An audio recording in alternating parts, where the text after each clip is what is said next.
Neo-Nazi, extremist, and terrorist. Anders Breivik terrorized Norway for an entire day. But before we get into that, let's understand how he got to that point. Beginning with his childhood, Anders was born in Oslo, Norway on February 15th, 1979. He spent his first year of life in the United Kingdom with his father as he worked as an economist. Later on in that year, his parents decided it would be best for them to split, leaving his father behind and moving back to Oslo with his mother. Back in Ulsa, he attended three different schools. Each school he attempted numerous times to make friends with the other children, but ended up getting humiliated each time. Eventually, Anders would latch onto a gang affiliated with graffiti artists, and while affiliated with this gang, he claimed to be the top tagger of Ulsa, which would ultimately result in him being humiliated by said gang and leaving it. After this, he would severely be focused on his physical looks, hitting the gym numerous times throughout the week and building his physical physique. Described by others as an intellectual child at school and stronger than a majority of the other children. Family life was quite complicated with a lot of ups and downs going until about the end of his life where his mother would actually be a proper mother to him. His mother was diagnosed with bipolar disorder and depression. His mother also thought about sending Anders and his sister to an orphanage. As she put it to a social worker, they could go to the devil for all I care. Anders' mother resented him and claimed that when he was in the room, he would purposely kick her, which led to her to resent her child and also walk on eggshells when she was around him.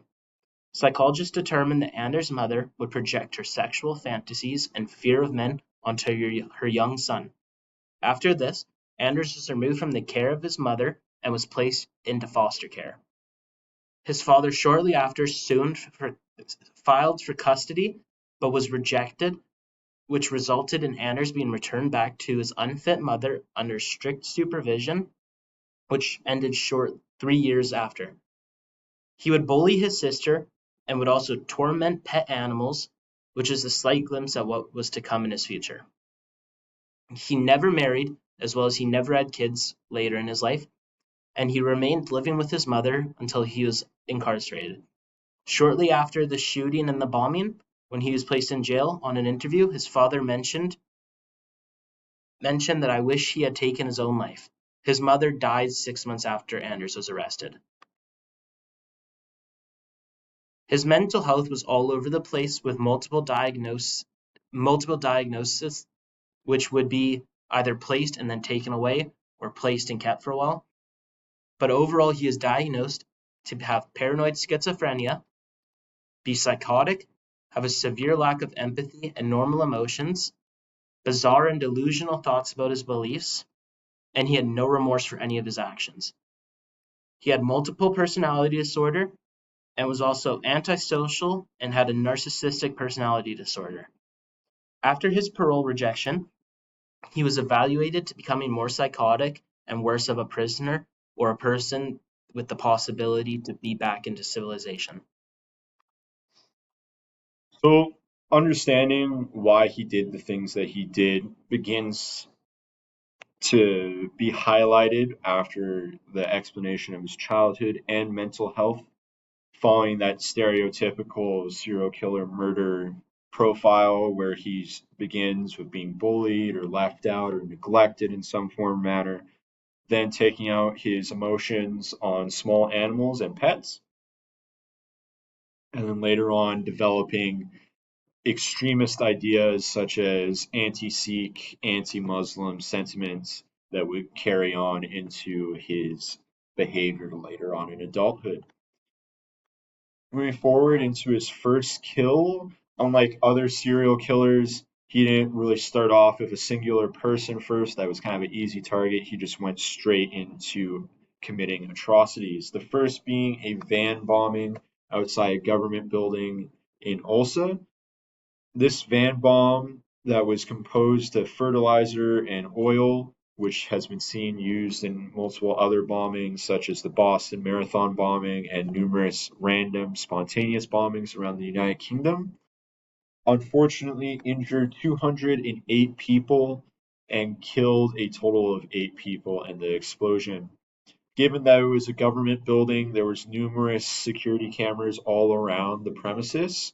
So luckily, authorities were able to identify Anders as the bomber via one of these security cameras, which actually caught a white van being parked in the city square, and then Anders dressed in all black, leaving said van and entering a red vehicle. The red vehicle was later identified as a standalone witness who came forward and was able to provide a description of Anders as well as a license plate number for the van.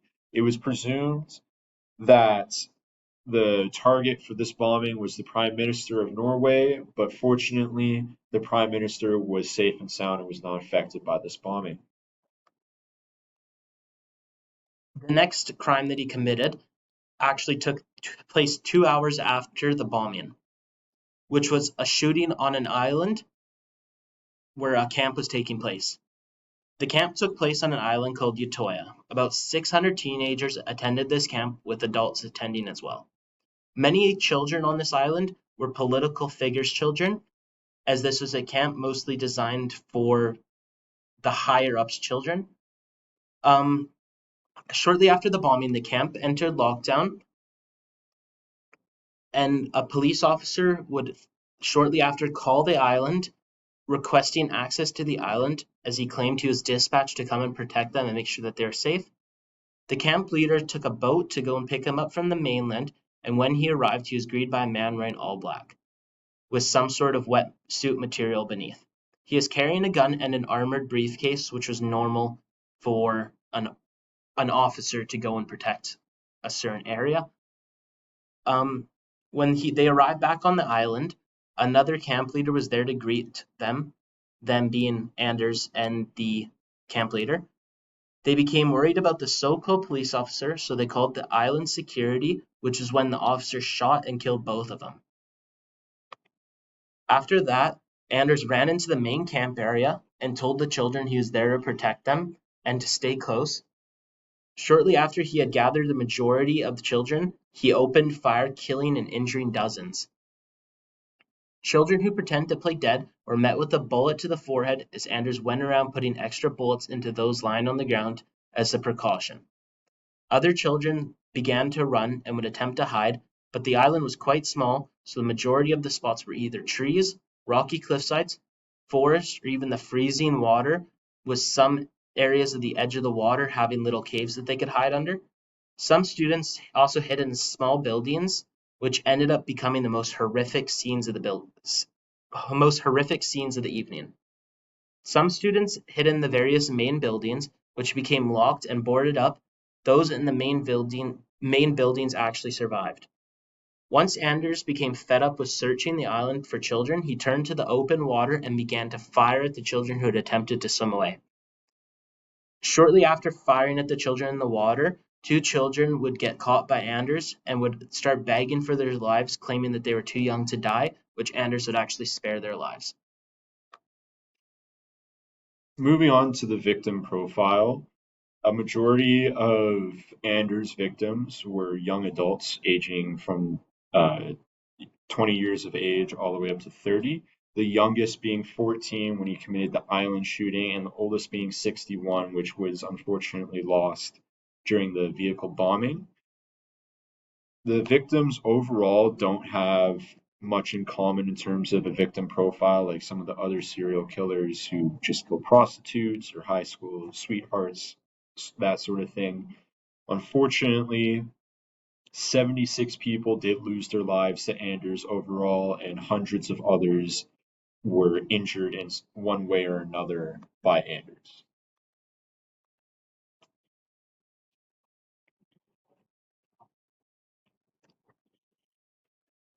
Anders was caught the same day of the shooting. Officers went to the island where he had been murdering children, surrounded him, and Anders actually surrendered to the police, laying down his arms, putting up his hands, kneeling, complying with all orders. And the Norway police chief actually noted how bizarre and straight for the arrest was given the atrocities that Anders had just committed. As far as charges go, Anders was charged with 1 count of van bombing, 210 counts of attempted bombing, 32 counts of attempted murder, 69 counts of murder, and was found guilty of all of these crimes. Despite being found guilty of all these crimes, he was only given 21 years behind bars, Norway's maximum penalty, and given a minimum parole sentence of 10 years. Technically,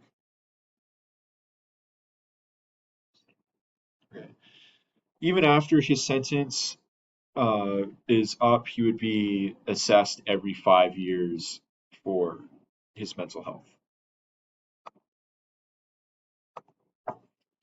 His prison situation was quite weird, especially with the monstrosities that he committed. In Norway, their jails are considered to be some of the most luxury jails compared to the ones here in Canada or even back in the States. He was kept in solitary confinement and was only allowed minimal visits. His mother would also visit him 5 times before she unfortunately passed away from cancer only 6 months later. He had access to a private room with a desk and a separate bathroom. This also included a TV and his own gym, an Xbox, a PlayStation, and a typewriter. Shortly after being in solitary confinement, he filed a complaint about his living conditions, saying that they're inhumane. He demanded more communication with the outside world, which was rejected due to him being a terrorist. A terrorist having communication with the outside world is not something that they'd want to do. He also complained that his PlayStation needed to be upgraded from a 2 to a 3 as it was outdated. He also claimed that other prisoners could play more adult games while he had to play games aimed at 3-year-old children. The officers shortly after concluded his treatment breached Article 3 of the European Convention on Human Rights, and the government was demanded to compensate him 40,000 United States dollars.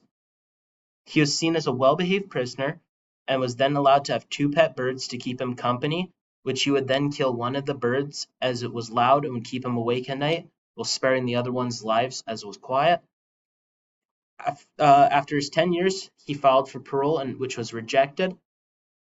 And he filed to be removed from isolation as of February this year, but was also rejected as his human rights weren't violated, and he was still considered to be a dangerous prisoner.